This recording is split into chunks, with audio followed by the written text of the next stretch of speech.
Nobena sa Mabathalang Awa. Sa ngalan ng Ama, ng Anak, at ng Espiritu Santo. Amen. Ikasiyam na araw. Winika ng ating Panginoong Hesukristo kay Santa Faustina.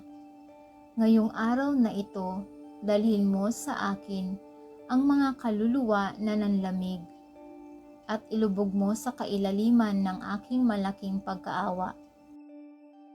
Ang mga kaluluwang ito ang lubhang nagpapasugat sa aking puso at nagbibigay ng matinding pasakit. Ang kaluluwa ko ay lubhang nagtiis ng kasindak-sindak na kamuhian sa halamanan ng mga oliba dahil sa mga nanlamig na mga kaluluwa. Sila ang dahilan kung bakit nawika ko, Ama ko, kung maaari ilayo mo sa akin ang saro ng paghihirap na ito. Para sa kanila, ang kahuli-hulihang pag-asa ng kaligtasan ay ang tumakbo sa aking awa. Panalangin. Lubhang napakamaawaing Jesus, ikaw mismo ang pagkaawa.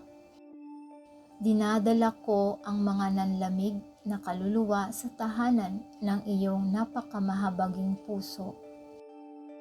Dito sa apoy ng iyong dalisay na pag-ibig, bayaan mo na ang mga nanlamig na kaluluwang ito na parang mga bangkay na siyang mga nagdulot ng matinding kamuhian sa iyo ay muling mag-alab. O lubhang napakamawaing Jesus, gamitin mo po ang kapangyarihan ng iyong pagkaawa at tawagin mo sila sa kataimtiman ng iyong pag-ibig. At ibigay mo sa kanila ang alaala ng banal na pag-ibig, sapagkat walang bagay na hindi sumasailalim sa iyong kapangyarihan.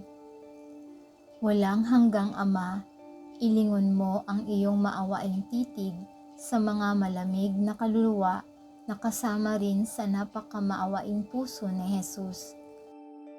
Ama ng awa, isinasamo ko sa iyo alang-alang sa napakapait na pasyon ng iyong anak at alang-alang sa kanyang 3 oras na paghihirap sa krus, ay iyong ipahintulot na sila rin ay makapagpuri sa kailaliman at sa di masayod na hiwaga ng iyong pagkaawa.